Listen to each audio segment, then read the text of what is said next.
Hi everyone, I'm Joanna Penn from thecreativepenn.com, and today I'm back with Ryan Holiday. Hi Ryan.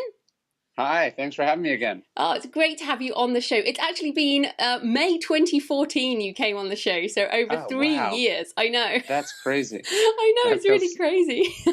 it goes, I mean, look, I think when you have, as you would understand, when you have your head in a book that you're writing, time both goes incredibly slow and incredibly quickly. Oh, yeah, absolutely. So just in case people don't know you, Ryan is a best-selling nonfiction author, media strategist, and book marketing expert who has worked with clients like Tim Ferriss, Tony Robbins, Google, and Penguin. His latest book, which I have here for those on the video, is Perennial Seller, The Art of Making and Marketing Work That Lasts. And fantastic book. So let's get into it. So let's start with definition. So what do you mean by perennial seller?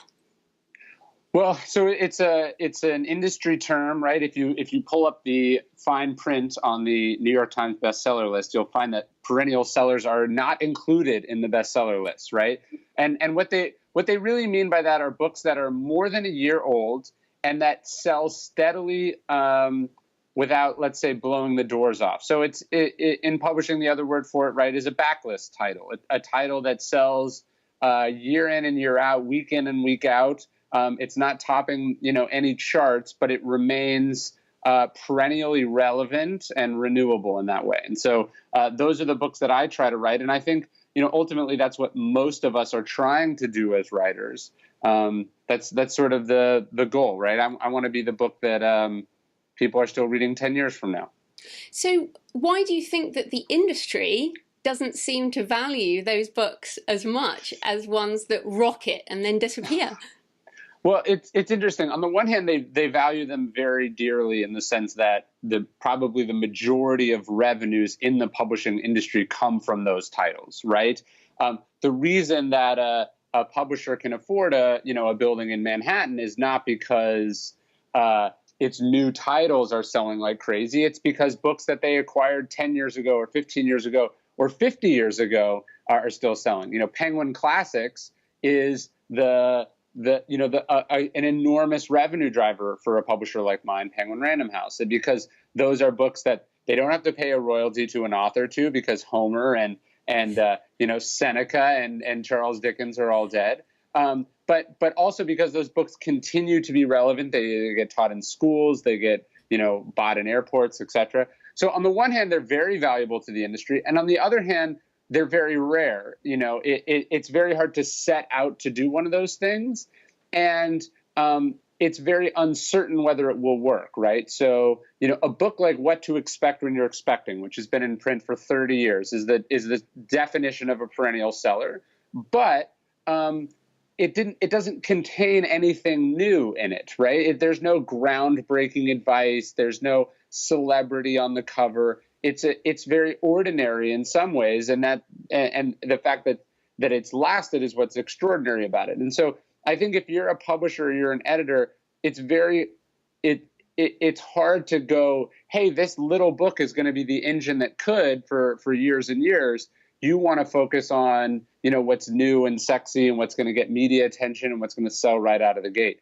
And then look, you think about it, the editor who acquired What to Expect When You're Expecting is almost certainly not at that publisher anymore, right? Mm-hmm. So although the publisher as a business makes a lot of money from things that were created many, many years ago, the people who are there often aren't going to be there for many, many years. That makes sense. Absolutely. And it's interesting because, what you're saying there is, a lot of the things aren't necessarily new, but you still need to continue to be relevant. So how can an author evaluate a creative idea in terms of making a perennial seller? Like you said, you want to write books that are perennial sellers. So what are some of the key ingredients, I guess, that make something relevant long term? Yeah, I think what you're doing is you're looking for the timeliness in a timeless idea, right? So when Jeff Bezos says, we want to focus on the things that don't change, what he means is we want to be a cutting edge company that's driven by technology, that does, great groundbreaking things. But at the same time, humans, who are going to be our customers, they're going to be the same, right?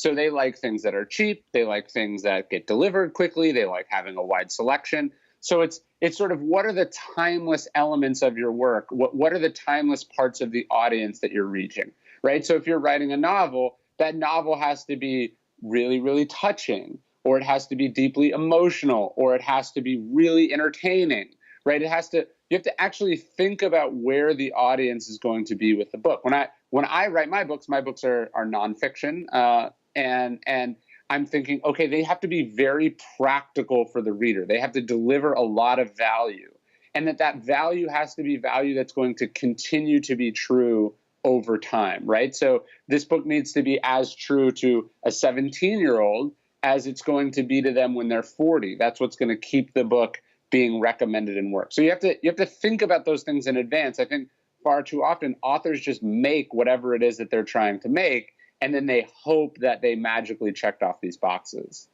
Yeah, it's a good point. But how do we deal with things like technology? So in, Perennial Seller, you are talking about marketing, and marketing, of course, changes. And then for a novelist, I mean, even I read my books from 2011 and the cell phone technology was different. Sure.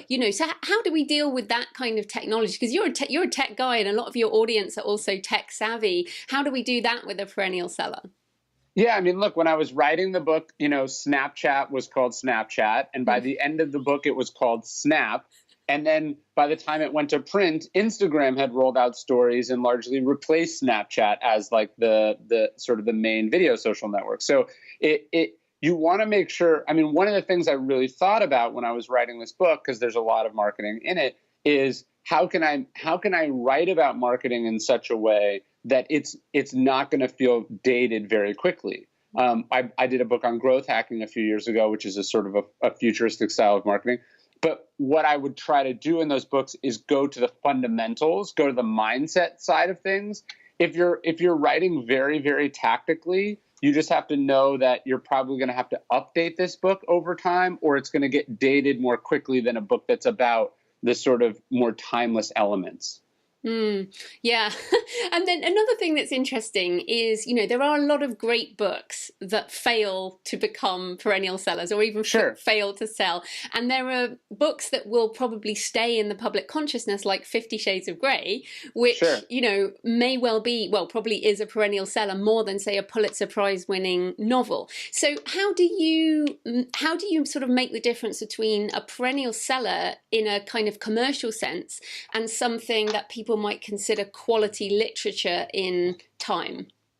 Well, that's what's so interesting is that I'm not sure I would define 50 Shades of Grey as a perennial seller. It was unquestionably a bestseller, a runaway bestseller.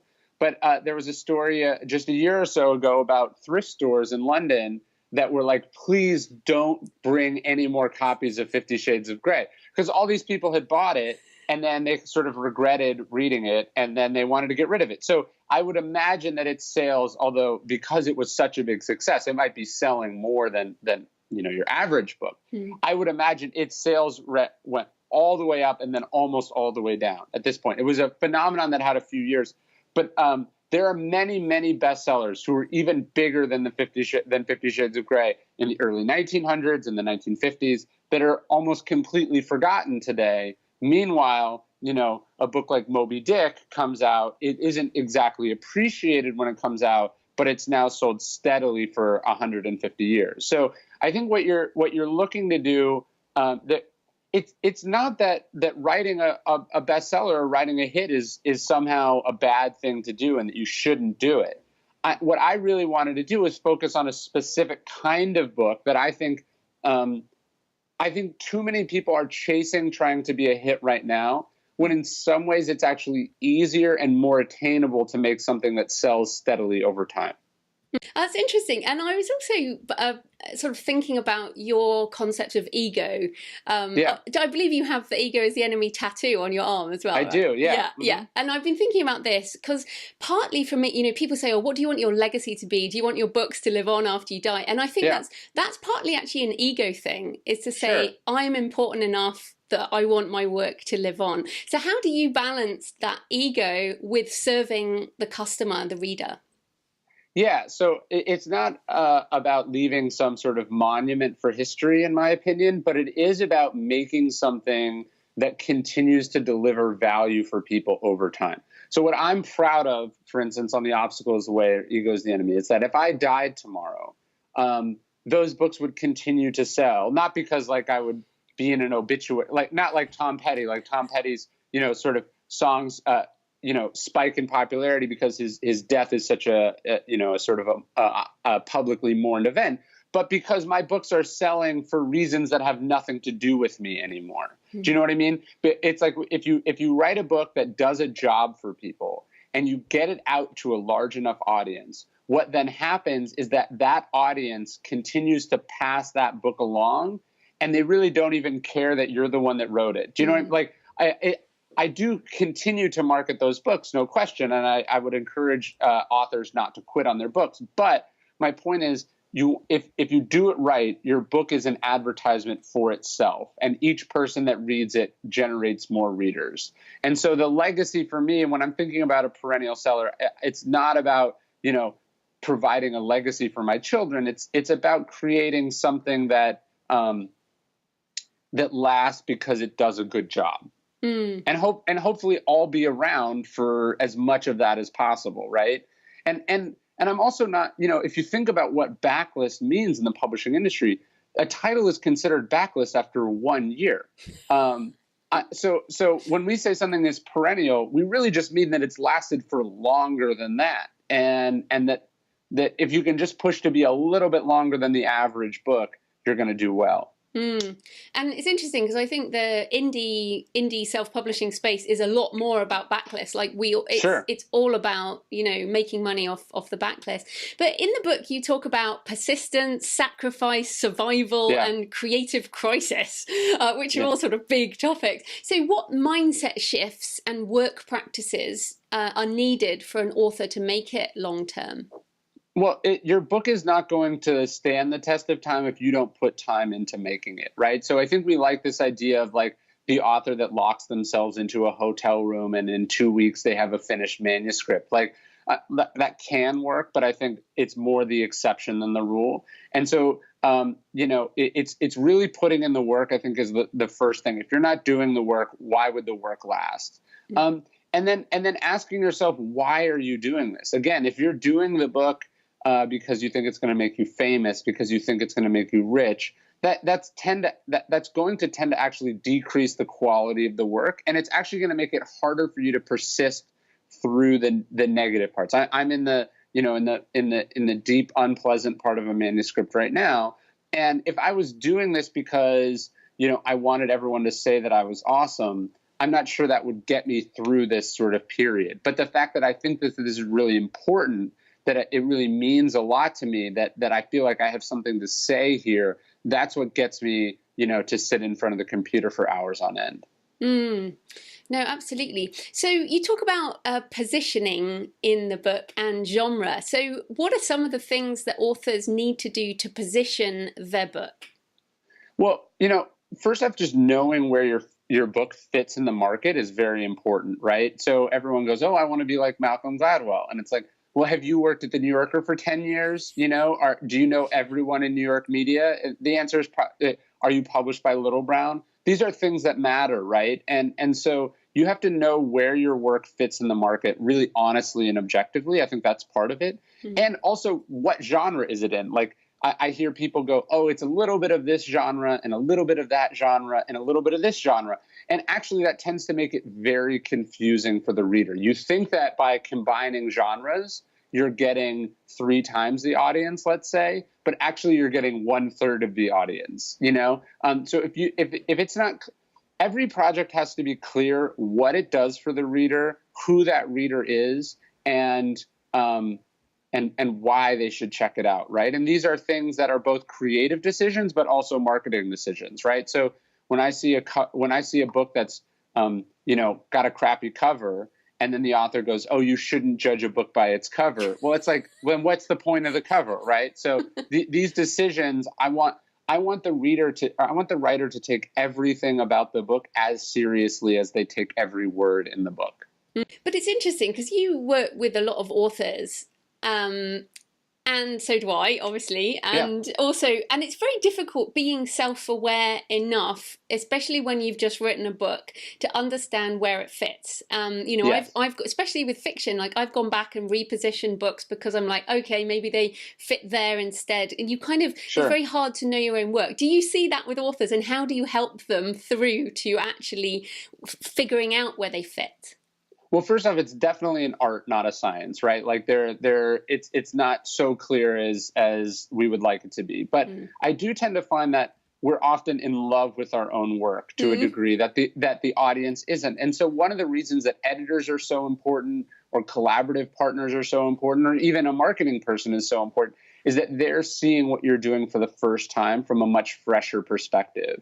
And so if you don't like, Harper Lee turns in To Kill a Mockingbird, and her editor says, "This is not a fully formed novel." Well, obviously she thought it was, or she wouldn't have turned it in, right? Or when Adele turns in her album 25 at 25 years old, she thinks it's done. And Rick Rubin says, it's not. And they both, in both cases, they spend almost 2 years reworking those masterpieces to be masterpieces. Mm. And so you need that voice, I think, often to go, it's pretty good, but it needs to be better in the following ways. Or you think that what's really interesting about this work is plot number A, but it's actually plot number B, or this theme that you weren't considering that's really intriguing to the average reader. And then you can use that, and you can sort of merge those visions together. I think collaborative partners are essential on any project. If you're going it alone, the margin for error gets much, much higher. Mm.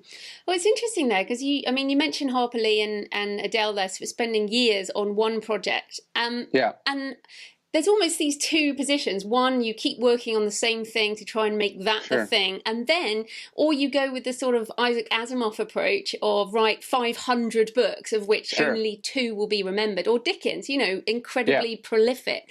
So, and I tend to, I'm like, I'm on the more prolific side than the Yeah. masterpiece side. So what do you think about that balance?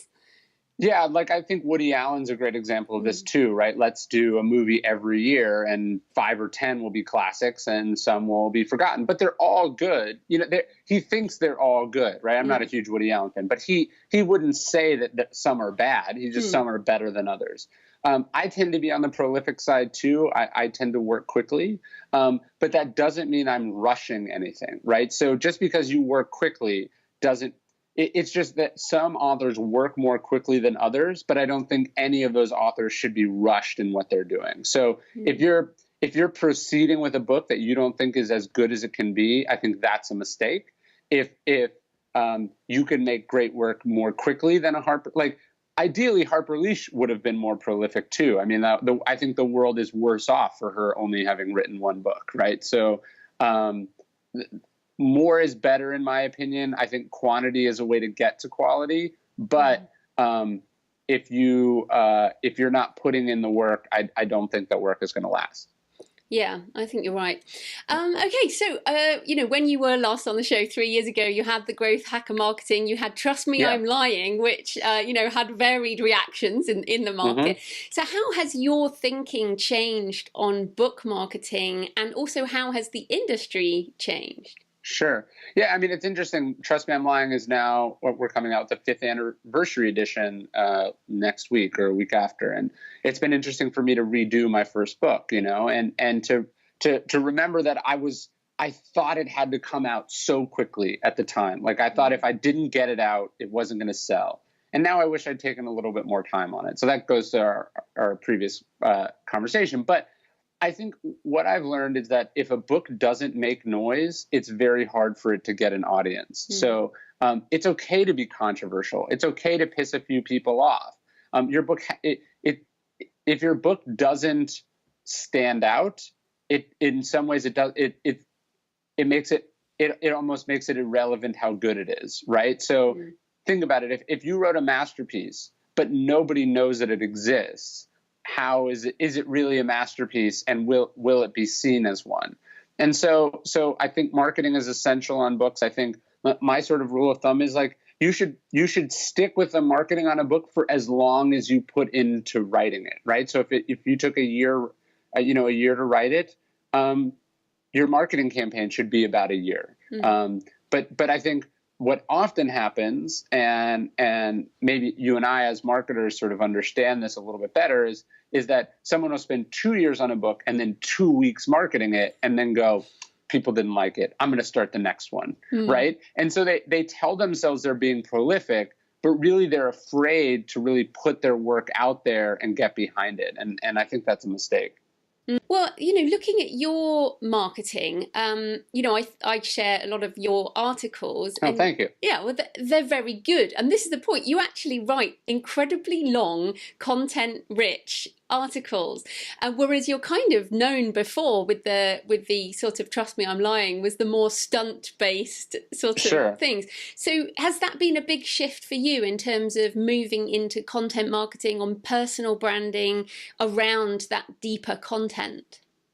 No, not really. I think it depends on the project, right? So "Trust Me, I'm Lying" is a controversial book, so I wanted controversial marketing.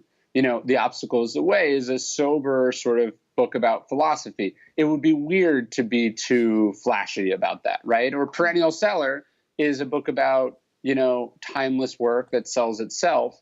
It would be weird if I was buying billboards in Times Square to advertise for it, right? So I think the marketing has to match the work.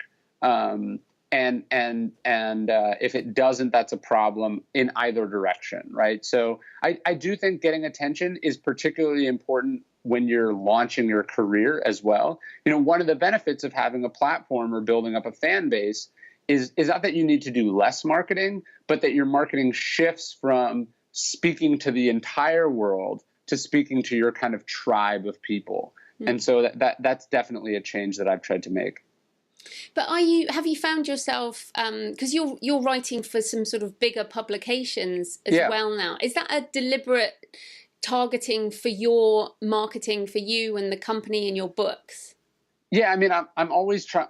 I tend to find that the best advertisement for your writing is more writing, right? So I'm trying to write things that deliver value to people. And I am trying to think of different audiences, right? So if I'm going to write a piece about how a book gets made, that's going to be, probably for aspiring writers. If I'm writing a piece about, how an issue is sort of dissecting an issue in the media, that's going to be for people who are interested in that. If I'm writing a book about or an article about self-improvement, that's going to be somewhat of an advertisement for my philosophy and my self-improvement books. So it is about thinking about who each piece is for. But I think trying to have a diverse number of subjects that you cover is very important, right? Like if I was only writing about writing and book marketing, that tribe gets very small very quickly. I want to have a big tent with lots of different tribes in it.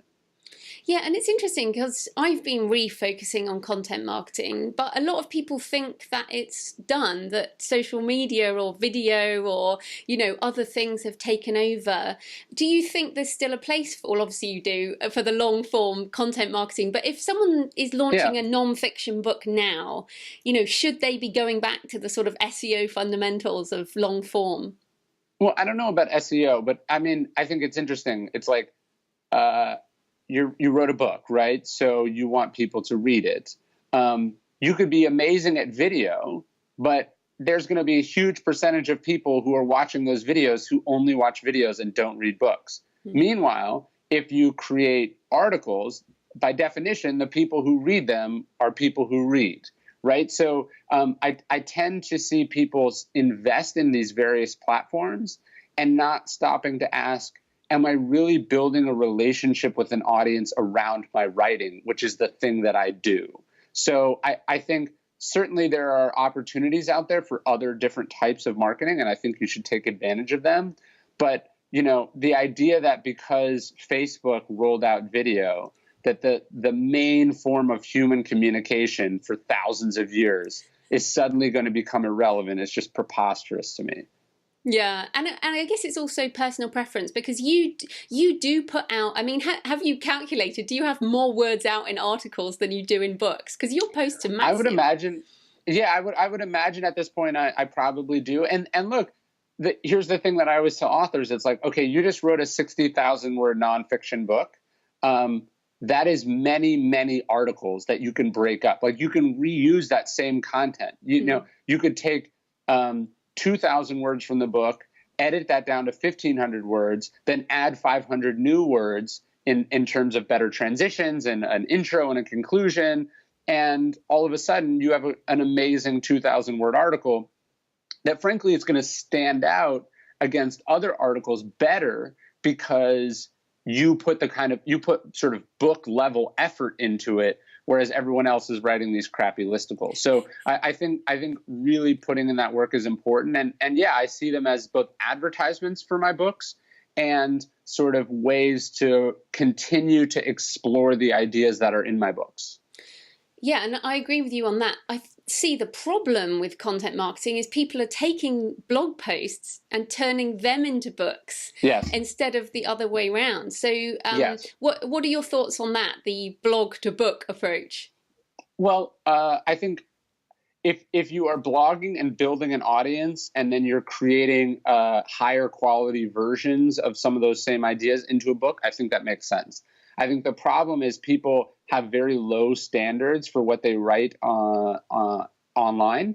It's like, oh, this is, they basically write in sort of, I've worked on a number of projects with some internet marketers, and they're really effective copywriters, and they don't understand that there's an enormous difference between the quality of prose in copywriting and what there is in a book, right? Copywriting is, keep reading, and eventually I'll tell you why you're reading this. You know what I mean? Or eventually I'll sell you something in exchange for reading. And a book has to deliver the value itself, right? Like copywriting, I tend to find there's no there, right? Because that's the whole point. You're trying to get me to keep scrolling until I get to a box, and then I click OK and give you my credit card. Well, with a book, you've already given me your credit card in a sense, right? And so every page has to deliver a return on that investment. And so I tend to find, people are going about it the wrong way. I think you want to write in a more secluded setting with a longer term view in mind. And then you want to adapt that writing for the more fluid, sort of environment of the internet. And rather than trying to write ephemeral stuff for the internet and try to make it last in a book. Absolutely. And it was interesting. I do quite a lot of futurist stuff on my show, and you know, I love the idea of the Bowie bonds and buying into an artist's future. And we're seeing a lot of the kind of ICOs, the coin offerings that people are doing, the economy, the blockchain economy for independent artists. So, you know, given that we're looking at perennial selling and where artists are going, what do you think? Where do you think the world is going for artists in the next sort of 10 years? Well, there's an interesting site that just launched called Royalty Exchange that lets you bid on the rights to royalties from songwriters and artists and now writers. So I think it is interesting. We're starting to see, like, I think people have forgotten that when you do this right, you know, if you create a book that, like, What to Expect When You're Expecting, that would have been an incredible asset to have acquired in the early 80s, right? Like, that's a book that just spins off royalties. It doesn't have a lot of marketing. It's almost all profit. And so intellectual property is incredibly valuable. If you could, like, think about a world where Shakespeare retained the copyrights to his works, right?